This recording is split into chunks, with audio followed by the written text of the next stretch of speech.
नमस्कार, मैं हूं अमित और आप देख रहे हैं हमारे साथ इंडिया डायलॉग। मुद्दा आपका। झारखंड सरकार ने 2009 में एक नोटिफिकेशन जारी किया था कि झारखंड में जब रमजान होगा तो रमजान के महीने में राज्य के जो मुस्लिम कर्मी हैं उन्हें छुट्टी दी जाएगी। जी हाँ, शुक्रवार के दिन 12 बजे से लेकर 2 बजे तक और बाकी के दिन शाम 4 बजे उन राज्य कर्मियों को छुट्टी दे दी जाएगी। तो ऐसे में आज निशिकांत दुबे ने रमजान के दिन यानी आज से शुरू होने वाले रमजान के इस महीने में आज एक ट्वीट किया है और ट्वीट ये किया है कि झारखंड राज्य को अब इस्लामिक स्टेट बनने से कोई नहीं रोक सकता है। जल्द ही झारखंड इस्लामिक स्टेट के रूप में नजर आएगा। तो इसको लेकर झारखंड की राजनीति काफी गर्म हो चुकी है और नेता लगातार एक दूसरे पर बयानबाजी करते नजर आ रहे हैं। तो क्या कुछ कहते नजर आ रहे हैं झारखंड के ये नेता, आइए सुनते हैं।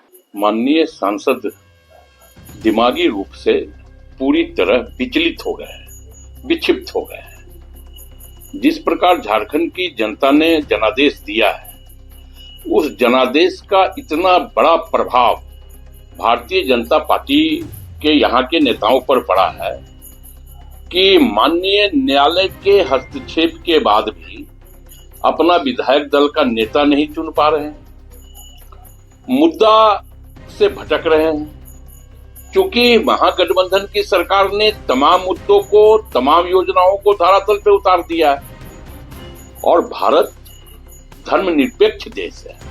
ये माननीय सांसद को शायद पता नहीं। अनपढ़ों की जमात है पूरी भारतीय जनता पार्टी।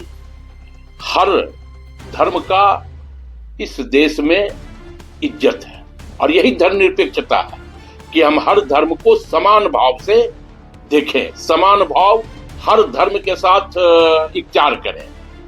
रमजान का पाक महीना होता है और इस माह में तमाम इस्लाम के वो मानने वाले लोग रोजा रखते हैं, रोजा की तैयारी करते हैं।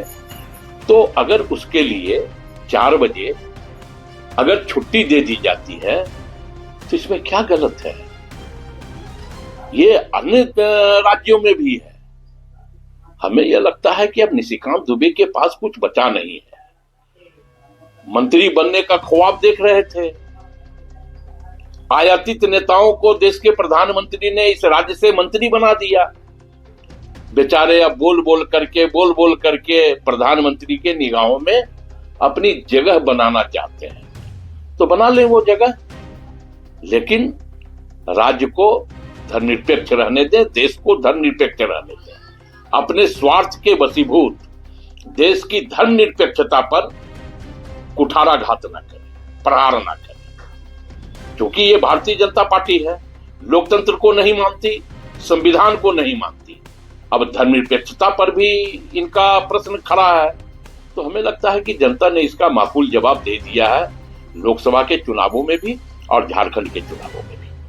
देखिए, निशिकांत दुबे का तो ट्वीट आना ही,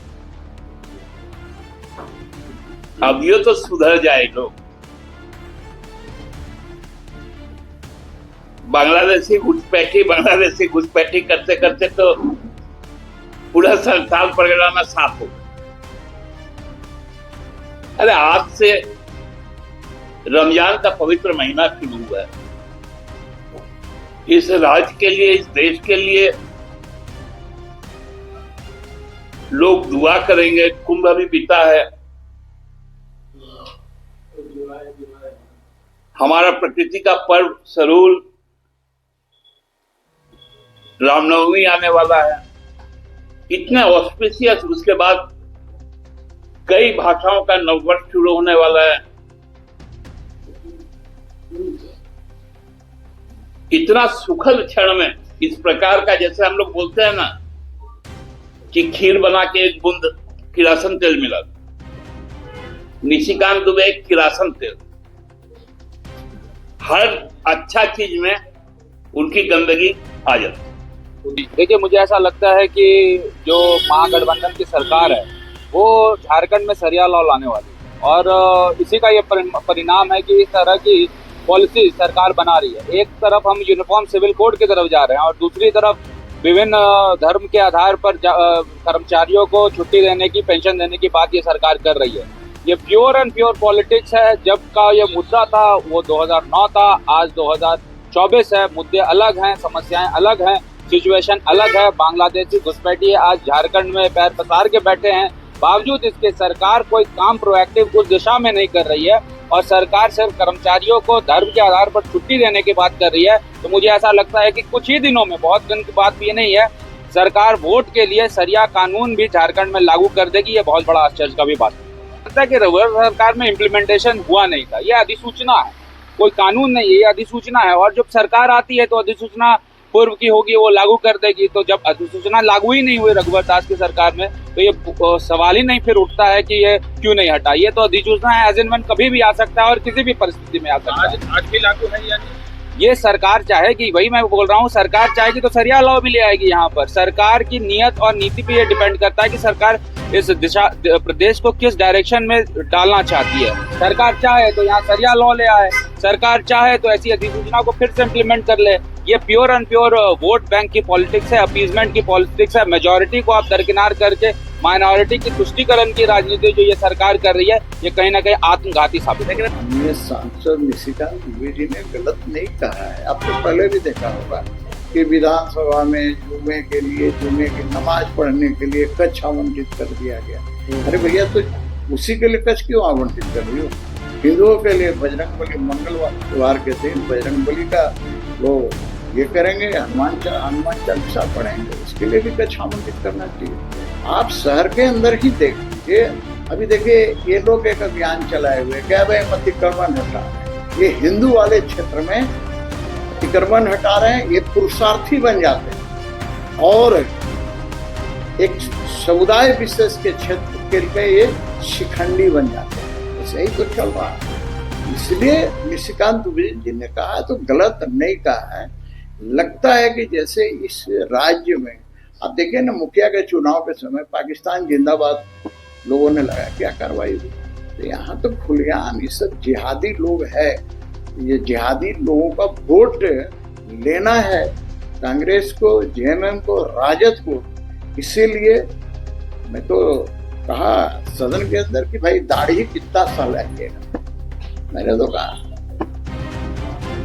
नहीं सर। तो सदन में प्रतिकरण जिस तरह से उठा रहे थे मुद्दा को, तो सीधे मुद्दा ही बात करते हैं, बात नहीं कर रहे। फिर मैं कह रहा हूँ ये लोग वोट के लिए ऐसा करता है। अंदर में दिल से पूछिएगा ना, वो नहीं है।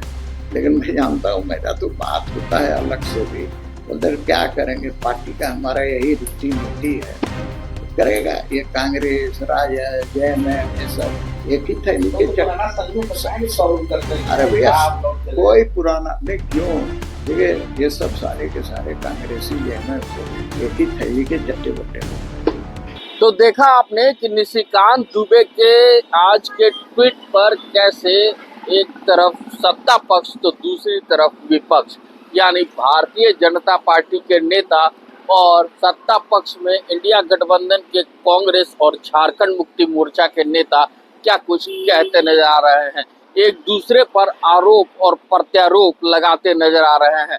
भारतीय जनता पार्टी साफ तौर पे कहते नजर आ रही है कि सत्ता पक्ष यानी इंडिया गठबंधन अपने वोट बैंक को छोड़ना नहीं चाह रही है, क्योंकि एक समुदाय उनका वोट बैंक है।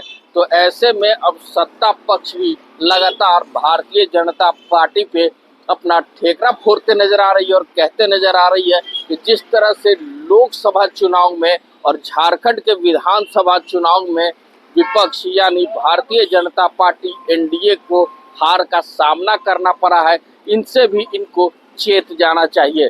ऐसे ही तमाम खबरों के साथ जुड़े रहने के लिए हमारे चैनल को लाइक और सब्सक्राइब जरूर करें। अमित कुमार, इंडिया डायलॉग, मुद्दा आपका।